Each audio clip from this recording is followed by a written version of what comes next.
What's up, Tallywhackers?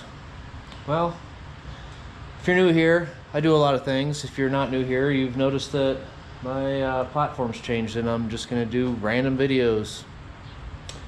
A lot of different things that I do every day, different days, through the week, through my life. Anyway, this is my 1968 Oldsmobile 442. It is a real 442, by the way, for those of you that might ask that question. I don't have a lot of money in this car. I have a lot of time in this car. The most expensive thing I bought for this car was the paint, and I painted it myself, so I saved money there, but it still cost me like $2,800.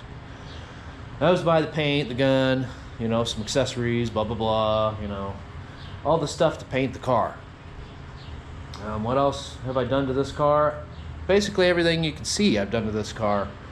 When I bought this car, it was nothing to shake a stick at, and I don't think I took pictures of it.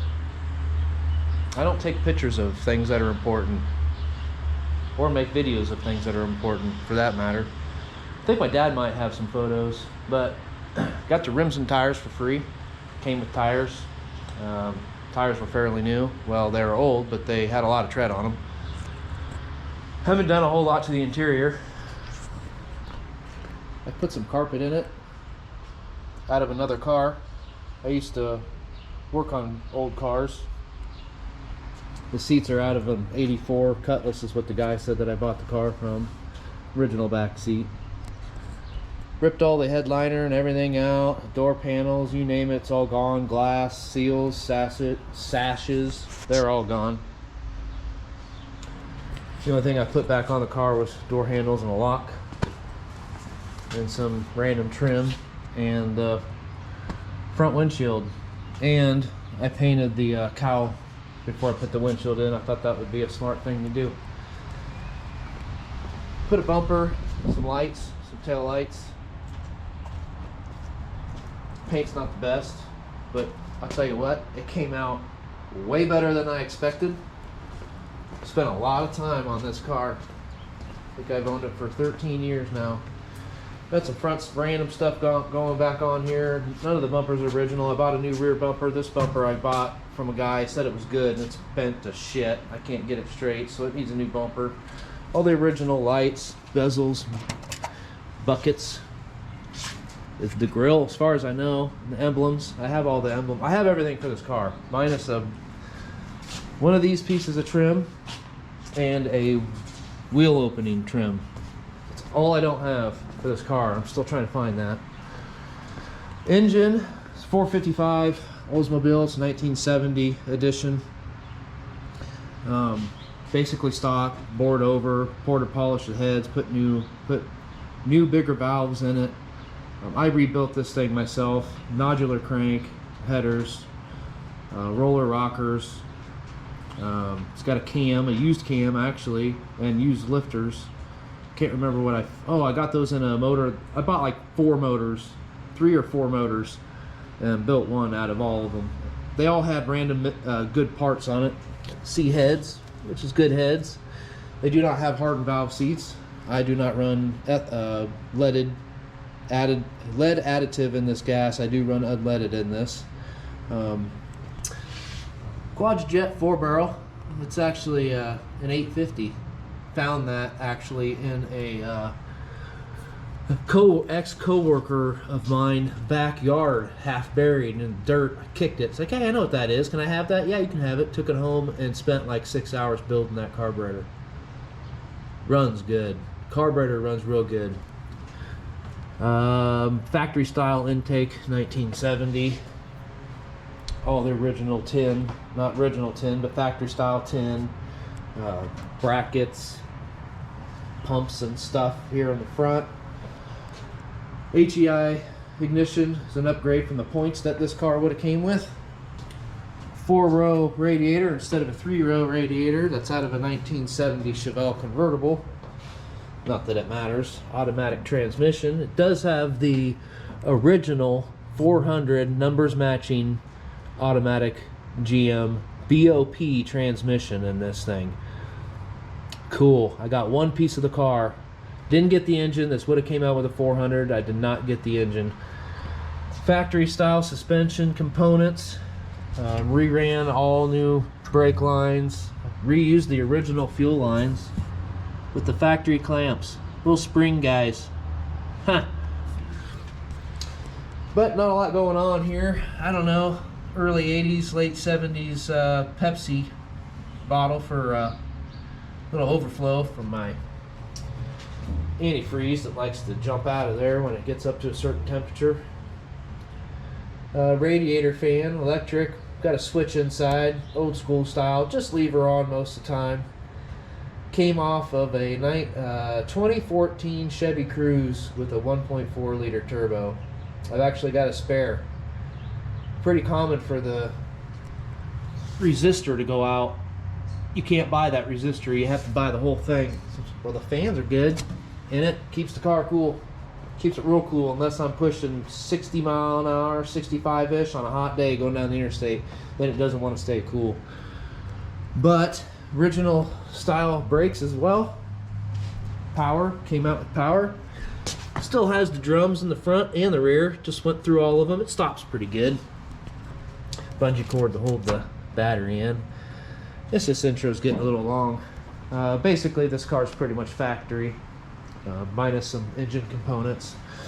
The reason why I'm making this video is because I put new exhaust on this thing, put new headers on it, mufflers, which I can't remember what they are. I don't think they're Flowmaster Schedule 40s, or not Schedule 40s, Flowmaster 40 series, or what they are. I can't remember. They might be. They might be Flowmasters. I honestly can't remember. We're going to get them off here and we're going to look and see and find out exactly. But all this ain't old. It ain't old. Well, it sounds like garbage. It sounded good for about a week, and then one of them just like fell apart inside, and I'm so disappointed. All factory stuff in here for the most part, minus these. I had to add one gauge. It came with the other ones, not even really attached very well. Factory shifter. I do have the console and everything. I think I already said I got about everything for this car. Nothing basically anywhere. You got your lap belts, factory lap belts, and your shoulder belt. I don't usually wear that. I don't know. I think shoulder belts were optional in 1968. I can't remember when they were mandatory, but I think they were optional. Steering wheel that I can't get off. I tried getting it off. I can't get it off. It just won't come off. Maybe I gotta try harder. But anyway, back to the mufflers. I don't think you're gonna be able to hear it, but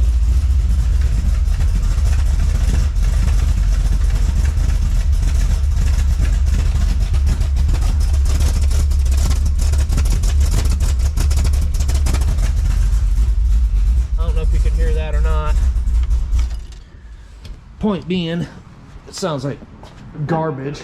I think one of them fell apart and the other one's still alright, but I hate the way that thing sounds, especially sitting at a stoplight with, you know, in traffic. It's terrible.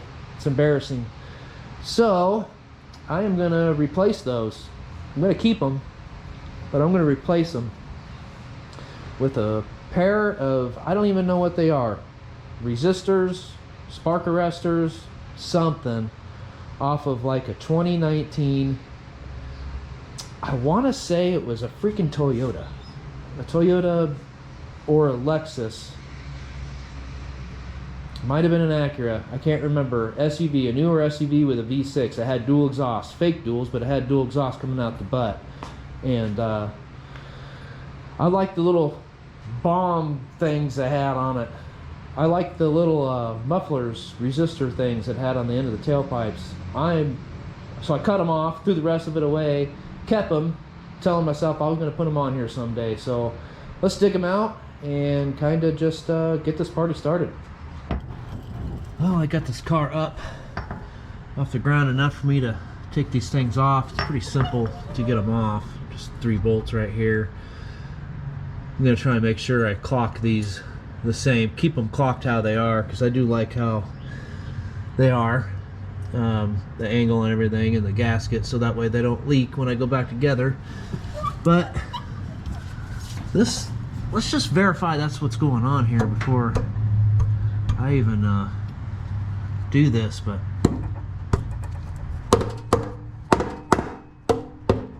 I don't hear nothing in that one.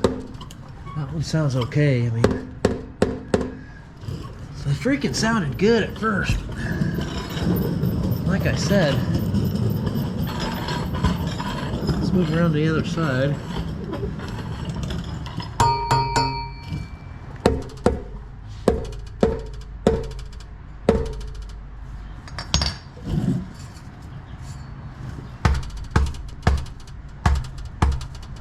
What that noise is. E-brake cable. E-brake cable making noise. It's got to be something inside of it. It's got to be something inside of it. I swear it's something inside of it. Let's at least take them off and get them up on the bench and see what's going on. First, I'm going to mark these right and left. They are Magnaflows. I thought they were. I'll be writing them a letter. Or no, oh no, wait.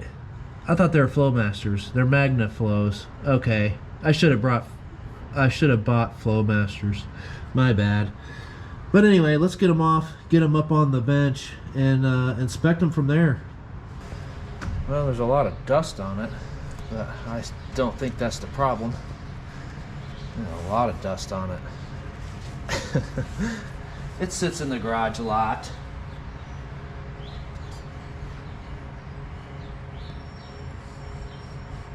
A lot of condensation in there. I could see through the muffler for the most part. Basically, I'm going to look down as best I can and figure out what the heck is loose in there. I don't even know what side it is. I mean, it looks pretty freaking good. You can see through it for the most part.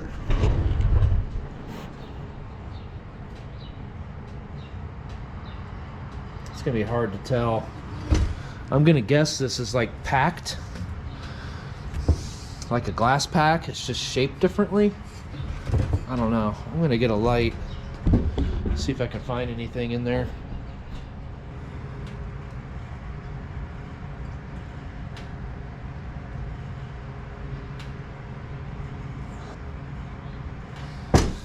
I don't see anything in it, and I don't see any reason why this would be sounding like the way it is, unless this packing is flapping, like flapping back and forth, pack, pack, pack, pack, pack, pack.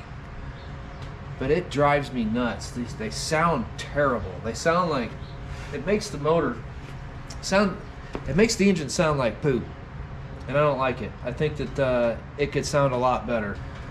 Well, let's look at the other one. Maybe I'll see something obvious.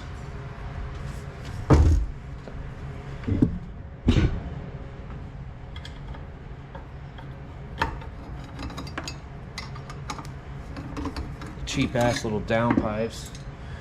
Just keeps the heat off my floorboard and off my rear differential. That's all that's there for. Same freaking, oh, that looks completely different. What the hell? That's dumb. Why didn't I notice that before?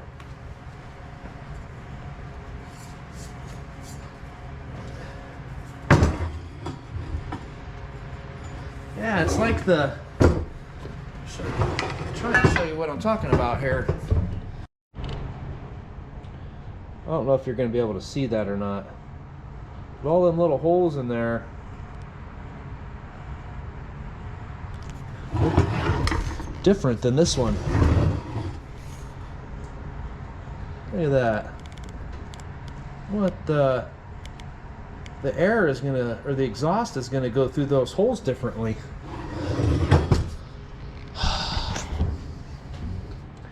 They look similar. They're both Magnaflows and they came out of the same box. Well, I think I'm gonna do the right thing and put these other ones on. These are the ones I'm talking about. They should weld right on. they're in a tailpipe, so I cut the angle and everything. They both match up fairly good. That'll eliminate some parts. They're a little bit different lengths, but it'd be fine. I think it'd be fine. Same diameter, so that's going to work good. I think I'll just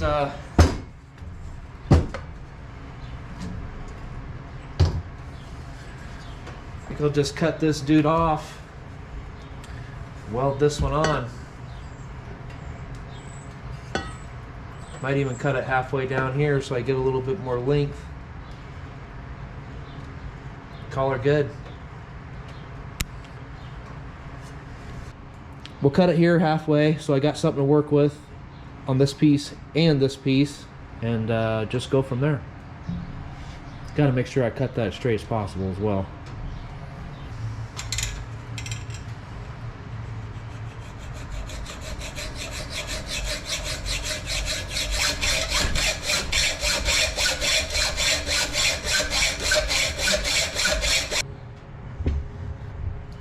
Alright, we got her cut off.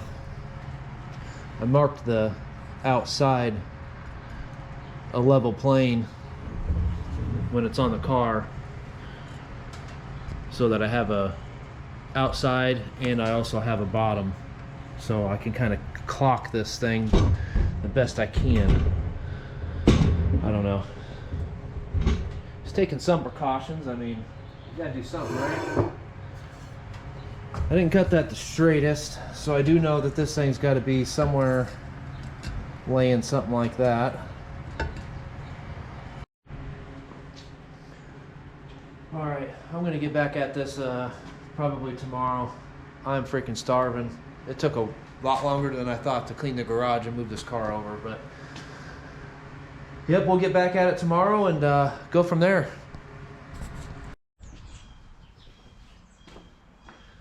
Alright, we're back at it another day. Went to go use my helmet and I think the batteries are dead. Luckily I had some inside. Never replaced the batteries in this thing, so I'm hoping that's what's wrong with it. It doesn't want to auto dim. So if I can figure out how these things go in, positive side up on both of them. Seems like that's how I took them out. We'll try that first. We'll follow the directions first, and if that don't work, then we'll just start guessing. I did tack that on there. Looks pretty straight. I'm gonna go ahead and just finish welding this on. Well, tack it in a couple different spots and then verify that it's fairly straight and then finish welding it up.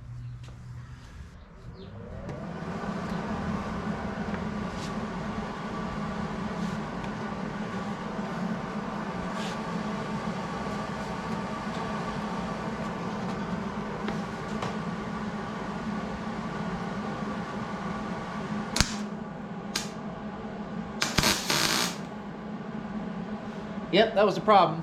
Batteries were dead.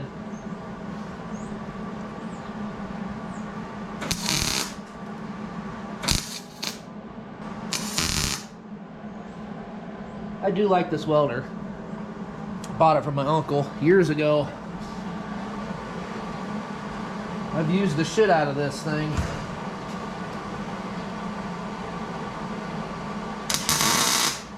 Let's check this thing for straightness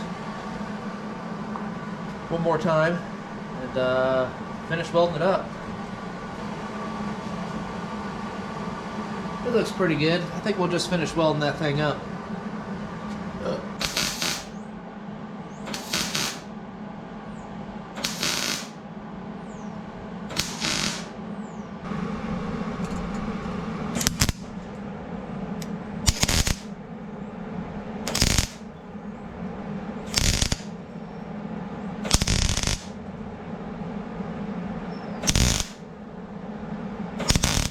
Thing looks pretty straight still, so I think we're doing pretty good. Got that thing welded up. It's not the best, I know, but it's gonna work. Now this side's done. Now let's work on the other one. Well, we got the old one cut off. I'll put this new one on. Well, it's not new, but it's new to me. I'm just eyeballing it. Be close enough. That one turned out all right. Getting a little bit more practice in me. I did notice a couple more holes, though. I'm going to fill them while I'm here. Just little tiny pinholes.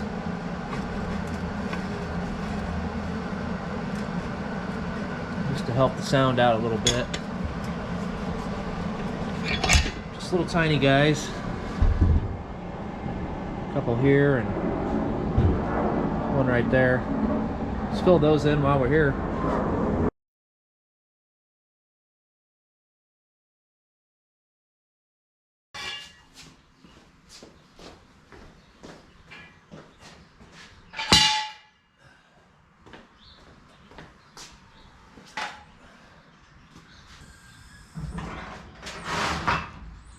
Ooh. Jesus, water. Not bad. Pretty flat with the ground, flat with the car, so that's what I was going for. I didn't want them to hang down too low. I mean, I still got to watch out for speed bumps. The lowest point is actually the front of the headers, or that collector right there. The collector flange is probably the lowest part. The first pair of headers I had on this car came with the car, and they were really bad. They were really bad. They were so drugged down on the bottom. It's like the car lived on the ground. But I bought new ones since then. Let's see what it sounds like.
It's definitely louder than it was before. That's for sure. Well, there's still one more thing I got to do before this job is finished, but I don't have the parts right now. Let's check the torque on these headers going to the head. There's a lot of flopping and flailing going on, if you can understand that and why. With that cam in there, this motor just jerks around like crazy at an idle, and there's nothing supporting the backs of those mufflers, so those things are just doing this, and that's probably really hard on all that steel and all the fasteners. So let's check these and go from there. But that's the parts I don't have, was to tie up the tailpipes. Got the biggest 3/8 wrench ever. That should work.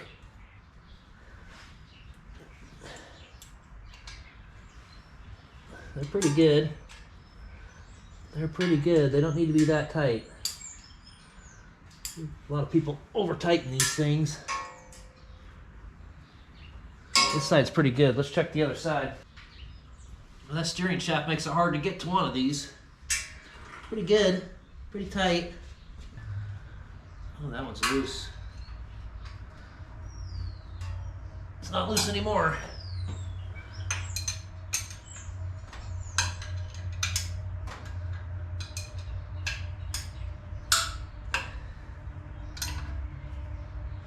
Just like checking bolts in general.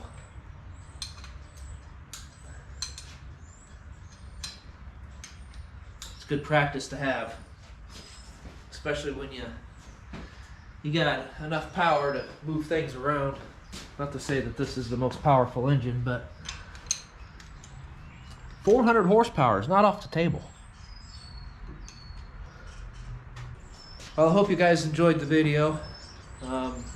Next time you see this car, well, you might not even see the car. I plan on painting my hood, getting my hood ready, and getting the hood back on this car. So you might see the car. I don't know. We'll see what happens, but I'm going to dig that hood out, and which is over there in the background. Probably see it. I would like to get that painted. I would like to get the body work done on it and put back on this car. It just kind of complete the body for the most part, and then after that I'm going to start buying some sashes and seals and getting the glass back in this car. Once the glass is back in the car and that hood's on, I can actually start driving this thing on colder days, and as long as there's no snow and stuff on the ground. Even rainy days, get my windshield wipers put on and all that stuff, and even drive it on rainy days. That'd be pretty cool to drive this car a little bit more than being limited to the weather. But that's where I'm at. Again, I hope you liked the video. Like and subscribe. Don't forget to do that. I appreciate you watching. Until next time, thanks for watching Tally Go.